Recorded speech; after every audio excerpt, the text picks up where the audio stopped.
叔叔日常今日去咗上野揾好嘢食，有一個100零蚊嘅點心中華料理放題，嘢飲任飲啦，雪糕任食，甜品任食。睇下我嘅第一 round， 雜錦翅啊，雖然係素翅，但係好好味。叉燒做得好似，呢個炒飯好好食，熱辣辣，好好味。麻婆豆腐都好好食，薑蔥雞有驚喜。炸蝦春卷竟然係脆卜卜，小籠包都好好食，蝦餃燒賣都唔錯。呢個係我嘅全晚最愛，蟹肉蛋花羹。呢個皮蛋豆腐就唔 OK 啦。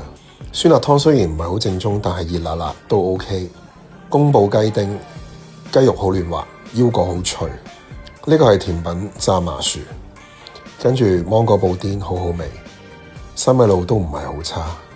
總之呢一餐好抵食，好好食。